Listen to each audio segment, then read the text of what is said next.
With Aaron, like, what's his personality been like? You probably didn't know him, like, and I think there's a lot of preconceived notions about who he is. You spent time with him, not just in the process, but now that he's in the building. Has anything surprised you about who he is? Yeah, just from the beginning, my first time spending any amount of time with him was that trip out to Malibu, to hang with him and his agent, at his house, which, by the way, I didn't want to leave. Nice Um, house, huh? oh man, just Does he have a a pool? lot of zen there. It was just Oh yeah. it's great, but like, just spending time with him and getting to know like how genuine a guy he is and how he wants to know about you, all about you as a person, your philosophies, kind of where you've been, how you've been brought up. I feel like he's that way with everybody, um, Yeah. and so he's it's been easy for him to connect with people here and really build relationships. No matter if you're an old 47-year-old guy like me or if you're a 24-year-old rookie of the year, like he has a way to connect with everybody. When you were in the middle of that thing, were you ever like, "Holy shit, I am the main character or one of the main characters in the biggest story in sports?"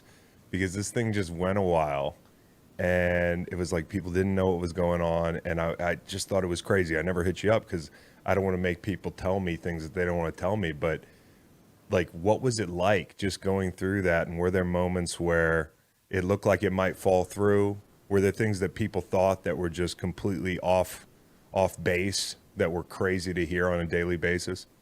Yeah, you know me, Chris. Like I'm sitting there at his house and like, is this really happening? Like, am I really sitting here talking to Aaron Rodgers about coming and playing for a team that I work with?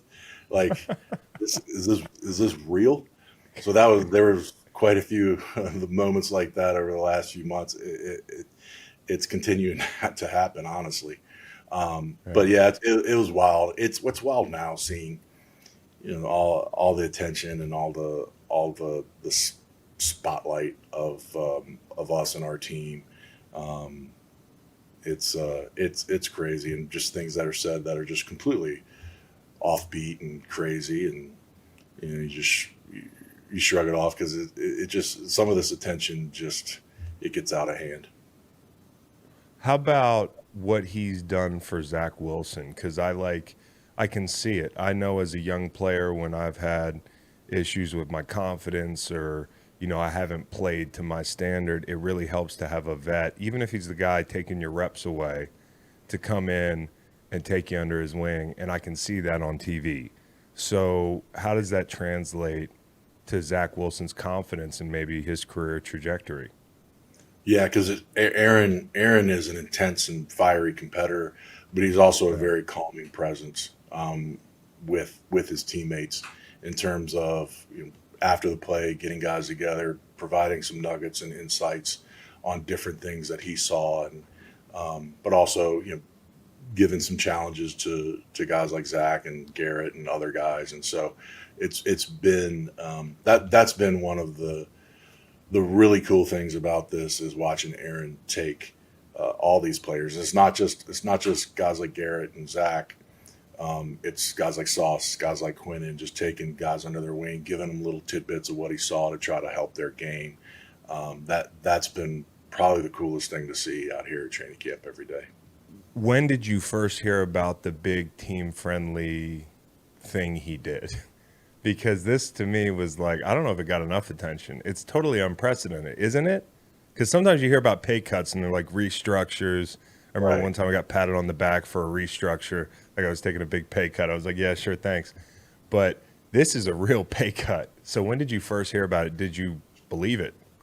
Yeah, I mean, there was a few discussions leading up to the break after OTAs, but then really, once we got back for training camp, and it was, we're a couple days in, and it's like, hey, let's get this thing done, and then, um, it's almost like you want to like celebrate with some kind of, major like press clipping, but Aaron's just like, no, man, it's good. Like we're good. And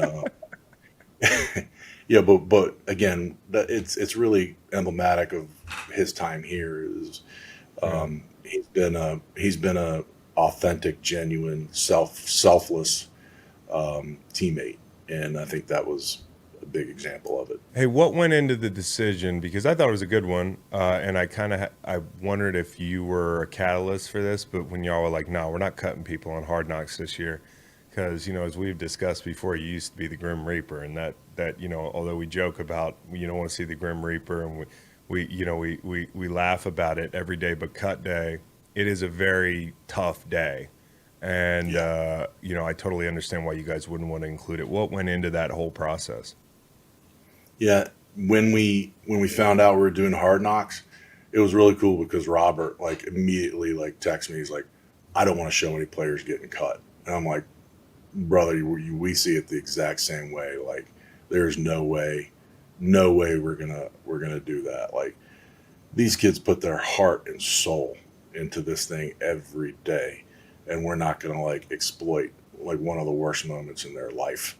We're not doing that. Like, those are brutal conversations, and having to be the Turk um, on the show before, like you just think about the players and you think about everything that they put in to this game and that they've lived and died for this moment for their whole life, and like, yeah, we're gonna protect that.